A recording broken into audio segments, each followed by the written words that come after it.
मैं एक ज़िंदा कौम का नुमाइंदा हूँ मैं, और ज़िंदगी की अलामत है लड़ना। लेकिन आप जिस पार्टी के टिकट पर चुनाव लड़ रहे हैं उस पार्टी को कहा जाता है बीजेपी की बी टीम, मतलब इनको वोट करना या डायरेक्ट बीजेपी को वोट करना बात बराबर है। और लड़ना तुम्हारी फितरत है मेरा भाई ना, और लड़ेंगे और जीतेंगे इंशाल्लाह ना। आपके लिए काम करूँगा मैं और जिता कर भेजूँगा व्यक्ति यहाँ से मैं।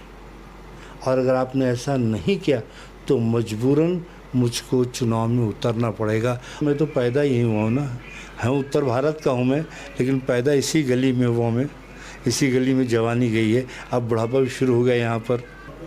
मैं एक सीधा साधा मुसलमान हूँ, मैं सीधी से चलता हूँ मैं, कोई नेताओं के चक्कर में आगे पीछे घूमना मेरी फितरत नहीं है। मदनपुरा मैं हूँ, मदनपुरी की आवाज़ मैं हूँ, क्योंकि मेरा इंतखाब ये लोगों ने एमएलए किया, नगर सेवक बनाया, मिसेस को नगर सेवक बनाया, फिर मुझको नगर सेवक बनाया। मिला टाइम्स में खुशामदीद। मैं हूं शम्स तबरेज़ कासमी और हमारा इंतखाबी सफ़र लगातार जारी है। इस वक्त मैं मौजूद हूं मुंबई के बाईकल्ला में, और बाईकल्ला भी महाराष्ट्र की 288 विधानसभा की सीटों में से मशहूर है, जहां 44% से ज़्यादा मुसलमानों की आबादी है। ऑल इंडिया मजलिस इत्तेहादुल मुस्लिमीन जब पहली मरतबा महाराष्ट्र में एंट्री करती है तो जिन 2 सीटों पर जीत मिलती है उसमें से एक बाईकल्ला की सीट भी थी। वारिस पठान चुनाव जीते थे।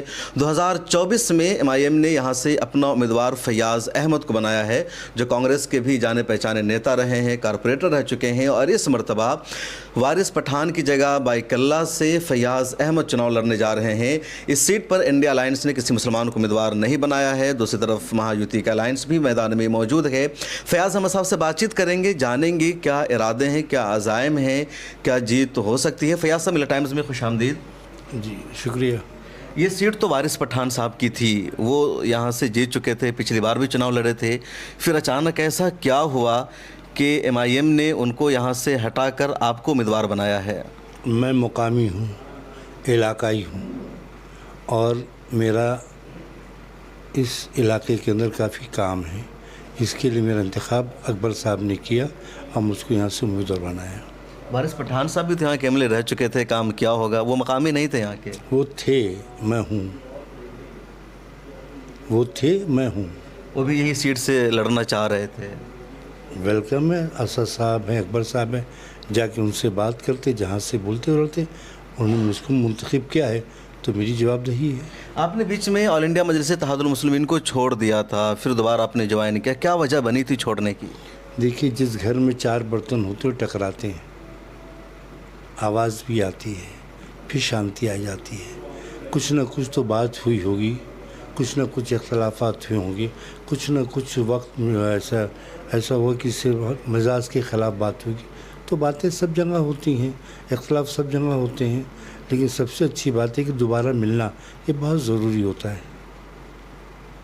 तो आपके सर पर किन का दस्ते शफ़क़त है, बड़े भाई का या छोटे भाई का? देखिए, दोनों भाइयों का मेरे सर पर शफ़क़त है, और उसमें कोई बड़े छोटे की बात नहीं। बात यहाँ पर कौम की है, मिल्लत की है, बका की है।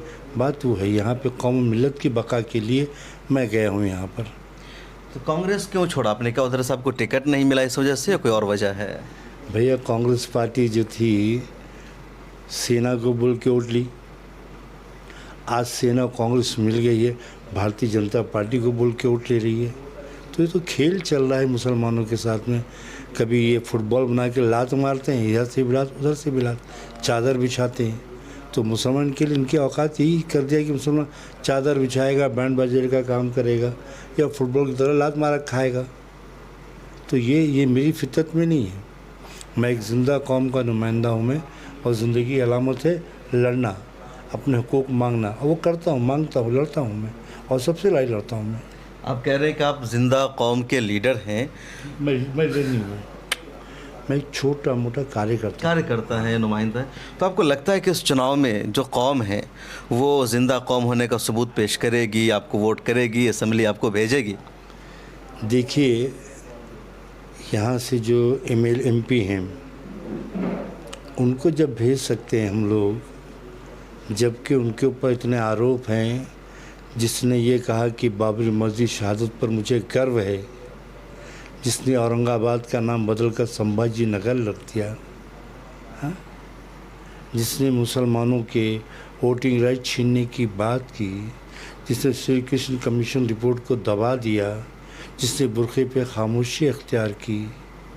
किस एमपी की तो मैं बात कर रहे हैं? तो मैं पूरे हिंदुस्तान की बात कर रहा हूँ मेरा भाई। मैं तो जो मजलूम हूँ ना, मेरी कौम तो मजलूम है ना। अपने दर्द सहते हुए हमने उसको भेज सकते हैं, तो मैं तो मोमिन उनका भाई हूँ, उनका बच्चा, उनका लड़का हूँ, उनका चाचा, उनका दादा, उनका मामू हूँ मैं। हाँ, मेरी ज़ात तो क्यों नहीं भेजेंगे। लेकिन आप जिस पार्टी के टिकट पर चुनाव लड़ रहे हैं उस पार्टी को कहा जाता है बीजेपी की बी टीम, मतलब इनको वोट करना या डायरेक्ट बीजेपी को वोट करना बात बराबर है? मेरा भाई कौन कहता है ये, बताइए मुझको, कौन कहता है? जिन पर मुसलमान भरोसा करते हैं, जिनको मुसलमान वोट करते हैं। कौन सी पार्टी मुसलमान? कांग्रेस हो, जो भी कांग्रेस के साथ पार्टियां होती वो सारे आके यही यही कहेंगे। कांग्रेस ने सेना को जन्म दिया, सेना ने भाजपा को जन्म दिया। यही भाजपा ने यही कांग्रेस है जिसे सेना को जन्म दिया, यही सेना से भाजपा को जन्म दिया। तो सेना, कांग्रेस, और जो भी आदमी टूटता है, चाहे कांग्रेस का टूटेगा तो भाजपा में जाएगा, भाजपा का टूटेगा तो कांग्रेस में जाएगा। अब कौन बी टीम, सोच लीजिए आप ही। लेकिन इल्ज़ाम तो यही लगता है मुसलमान भी मानते हैं, वोट नहीं करते हैं। नहीं, एक्चुअली हमारा सेटअप कमज़ोर है। कार्यकर्ताओं का सेटअप तक का मजबूत नहीं होगा जब तक हमको नाकामी मिलती रहेगी। और लड़ना तुम्हारी फितरत है मेरा भाई ना, और लड़ेंगे और जीतेंगे इंशाल्लाह ना। अभी क्या सूरत हाल है, कैसा सेटअप है आपके पास? प्लस पॉइंट ये है कि महाविकास अघाड़ी का जो उम्मीदवार है मुसलमान यहाँ नहीं है, तो गोल्डन चांस आपके लिए कहा जा सकता है इसको। मैं एक चीज़ बताऊँ आपको, जिस वक्त मैं पार्टी छोड़ा, अपने कार्यालय में बैठता था, मैं यहाँ पे काम करता था। मैं मुझसे बहुत लोगों ने कहा मेरी पार्टी ज्वाइन कर लो, ये पार्टी ज्वाइन कर लो। मैंने कहा मुझसे ज्वाइन नहीं करना किसी पार्टी को, मैं अपने दफ्तर में बैठूँगा, जो लोग आएंगे काम करता रहूँगा। तो जब ये लोग आए मेरे पास, हमारी पार्टी ज्वाइन करूँगा, मैं पार्टी ज्वाइन नहीं करूँगा। और चुनाव होने जा रहे हैं, आपसे एक रिक्वेस्ट है, चाहे वो कांग्रेस हो चाहे वो सेना हो, हमने आपको एमपी बनाया, 54,000 वोट भाई खल्ला से मिला। एक्चुअली 84 वोट मिला, इसमें 54,000 वोट तकरीबन इतना वोट मिला, और आपको कामयाब हुए ना। और ये बात उनके शाखा प्रमुख बोला, उनके जो अधिकारी ने बोला कि मुसलमानों का एहसान, बाकायदा नाम लेकर उमर रज्जब रोड, मदनपुरा इलाकों के नाम लेकर उन्होंने कहा कि मुसलमानों ने भरपूर ताउन दिया। कौन है एमपी इस एरिया का, क्या और लोकसभा का क्या नाम? अरविंद सावंत। बड़ा मुश्किल होता है नाम लेने में कि बार बार मैं ही भूल जाता हूँ मैं, क्योंकि वो या साहब दिखाई देते नहीं हैं, मिलते नहीं हैं, तो नाम याद रखने में थोड़ी तकलीफ़ होती है। तो मैंने कहा कि इस बार जो है आपसे ये गुजारिश है कि आप मुसलमान नुमाइंदगी दें। शिवसेना से आपने कहा? ये नहीं, कांग्रेस से? इंडिया अलायंस से कहा। अच्छा, अलायंस से सीधा। चाहे कांग्रेस हो चाहे सेना हो, मुसलमान को नुमाइंदगी दें और हिंदू उसको वोट करें, तो हिंदू मुस्लिम एकता का कॉम्बिनेशन क्रिएट होगा यहाँ पर। और ये बहुत अच्छा मौका है, मुसलमान और हिंदू को मिलाकर देश को आगे बढ़ाने का काम करें। और मैं बज़ाते खुद आपके लिए काम करूँगा मैं, और जिता कर भेजूँगा व्यक्ति यहाँ से मैं। और अगर आपने ऐसा नहीं किया तो मजबूरन मुझको चुनाव में उतरना पड़ेगा, और ज़िम्मेदारी आपकी होगी। ये मैंने खुद कहा है। आज जो इसके बाद में अकबर साहब जो थे वो मुझको बुलाए, मुझसे जो बातें बताया मैंने, अब क्या बातें हुई समझे ना। और उस शक्ल मेरे पास ये पूरा आया है, टिकट आई है मेरे पास। उसके बाद हम लग गए यहाँ पर अपने काम में। तो इस मरतबा उधर ही से आपको ऑफ़र हुआ कि चुनाव लड़ना है, आपने पेशकश नहीं की? नहीं, ऑफ़र नहीं आया मुझको। वहाँ के लोग आए थे, कहे ज्वाइन करो। कहाँ के? नहीं, हमारे मोहल्ले के लोग थे, शिवसेना के लोग। हाँ, वो आए थे, बच्चे आए थे, बोले फैज़ भाई आप ज्वाइन करो। सभी पार्टी के लोग आए थे, ज्वाइन करो। मैं ज्वाइन नहीं करना भैया, मेरी राजनीति समझो यही समाप्त होती है, सिर्फ काम करना मुझको आवाम का, वो काम करना तो मुझको आप साफ कहा उनसे ना। लेकिन अगर मेरे को ज्वाइन करने की बात करते हो तो एक बात है मेरी, ये पहुंचा दो अपनी आकाओं को। उसके बाद में इनके बड़े बड़े उदाहरण से मिला भी हूँ मैं, उनसे भी कहूँ कि मुझसे उम्मीदवार दो, क्योंकि 43% मुसलमान यहाँ पर हैं। उनकी अपनी हैसियत है, उनकी अपनी पहचान है, और एक नुमाइंदा आराम से यहाँ से भेज सकते हैं हम। असेंबली की ज़मीन पर मुसलमान का जाना तय है यहाँ से, इसके लिए मुसलमान दो यहाँ से और तुम हिंदू भाई लोग सपोर्ट करो, हम पहुँच जाएंगे वहाँ पर। हाँ, लेकिन बाद में उनके जहन का जो फतूर था वो सामने आ गया।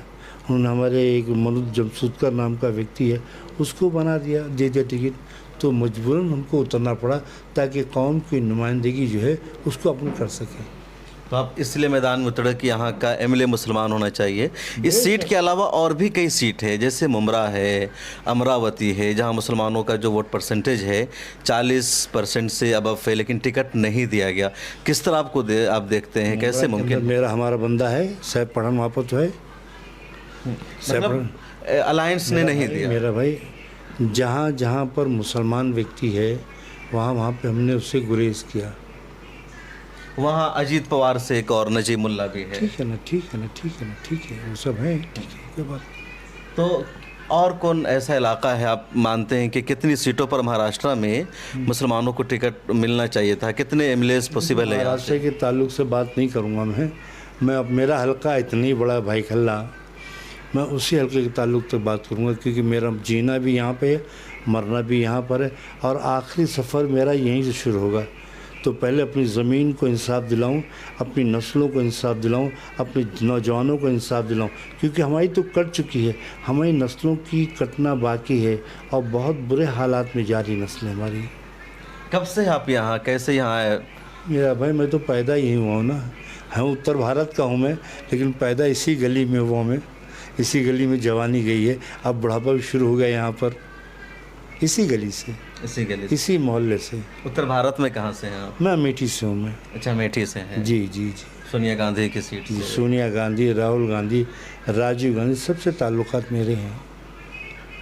तो हमारे साथ बातचीत कर रहे हैं फैयाज़ अहमद साहब, कांग्रेस के नेता रहे हैं, वाईएम उन्होंने ज्वाइन किया। तो क्या लगता है फैयाज़ साहब, वैसे सब आएंगे इधर, रैली करेंगे, असर पड़ेगा? मेरा भाई अभिषेक साहब भी आएंगे और अकबर भाई भी आएंगे। अकबर साहब भी आएंगे? वो तो कम आते हैं। नहीं, उन्होंने टिकट जब मुझको ऑफ़र किया और ये कहा कि अगर आप चाहते हो कि मैं आऊँ तो आपको लड़ना पड़ेगा। मैंने कहा ठीक है, आपकी जैसी ख्वाहिश इंशाल्लाह इम्प्लीमेंट करेंगे हम। लगता है दिल का रिश्ता आपको, कहीं जाते नहीं किसी के लिए? मेरा भाई मैं देखिए, मैं एक सीधा साधा मुसलमान हूँ, मैं सीधी से चलता हूँ, मैं कोई नेताओं के चक्कर में आगे पीछे घूमना मेरी फितरत नहीं है। यहाँ के लोकल इश्यूज़ क्या हैं, मुद्दे क्या हैं भाई कल्ला के? देखिए, तुम शायद भाई कल्ले की तारीख जानती नहीं हो। जी, मैं दिल्ली से आया हूँ, यहाँ का लोकल मैं नहीं हूँ। ये इलाका जो है ना, फुटबॉल के तई से जाना पहचाना जाता है। इस इलाके ने महाराष्ट्र को 500 से ज़्यादा बच्चे फुटबॉल खिलाई दिए। यहाँ ये मदनपुरे से 16 लड़कों ने इंडियन टीम को फुटबॉल खेला। 6 एकेडमी हमारे पास है, फुटबॉल एकेडमी, जो बच्चों को फुटबॉल की ट्रेनिंग देते हैं। 16 टीम हमारे पास है, जो फुटबॉल टीमें जाकर कोपरेज पे प्रोफेशनल लीग खेलती हैं। 200 से 250 बच्चे जो है को रोज़गार मिला फुटबॉल की बिहार पे। ऐसा इलाका बता दो कहीं पर भी हिंदुस्तान में है क्या? तो ये ज़मीन फुटबॉल के लिए बनी और फुटबॉल के नाम से जाना पहचाना जाता है इलाका। यहाँ पर के जो लोग हैं मज़दूर तबका भी है, लेकिन यहाँ पर किसी भी तरह की कोई भी खुराफात नहीं होती है। इस इलाके की खासियत ये, बम्बई शहर घूम लो आप, हर जगह आपको ड्रग्स मिलेगा, नहीं मिलेगा तो मदनपुरी गली में ड्रग्स नहीं मिलेगा। 80% यहाँ के लोगों के साथ मिलकर मैंने साफ़ किया है। ये इलाका जो है तालीमी मरकज़ है, फुटबॉल का मरकज़ है, इंसानियत का मरकज़ है, मोहब्बत का मरकज़ है। यह है मदनपुरा, और मदनपुरा मैं हूँ, मदनपुरी की आवाज़ मैं हूँ, क्योंकि मेरा इंतखाब ये लोगों ने एमएलए किया, नगर सेवक बनाया, मिसेस को नगर सेवक बनाया, फिर मुझको नगर सेवक बनाया। कितनी मरतबा नगर आप कारपोरेटर? मैं 2 टाइम था, एक टाइम मेरी बीवी थी। 2 मरतबा, हाँ 3 मरतबा था मैं। 3 मरतबा। हाँ। तो आप फयाज़ अहमद है, कांग्रेस से कॉरपोरेटर रह चुके, ऑल इंडिया मजलिस इत्तेहादुल मुस्लिमीन के महाराष्ट्र में बड़े नेताओं में से एक है, मुंबई के सदर भी रहे हैं और एक मरतबा फिर बाईकल्ला विधानसभा से चुनाव लड़ रहे हैं। 20 नवंबर को वोटिंग होगी। देखना यह है कि फयाज़ अहमद साहब जीत पाते हैं या नहीं। हालांकि महाराष्ट्र में AIMIM का रिकॉर्ड शुरू से अच्छा रहा है, हर चुनाव में MIM को यहाँ जीत मिलती रही है। इस मरतबा भी ऑल इंडिया मजलिस इत्तेहादुल मुस्लिमीन ने 10 उम्मीदवार मैदान में उतारे हैं। कैमरामैन तमन्ना के साथ शम्स तबरेज़ कासमी, मिल्लत टाइम्स। मिल्लत टाइम्स को जारी रखने और मजबूत बनाने के लिए हमारी आर्थिक सहायता कीजिए। ये एक आजाद मीडिया हाउस और कमजोरों की आवाज है। आप हमें देखें, सुने, पढ़ें और हर महीने ज्यादा नहीं, सिर्फ 100 रुपए से मदद करें। डिटेल्स डिस्क्रिप्शन में मौजूद हैं।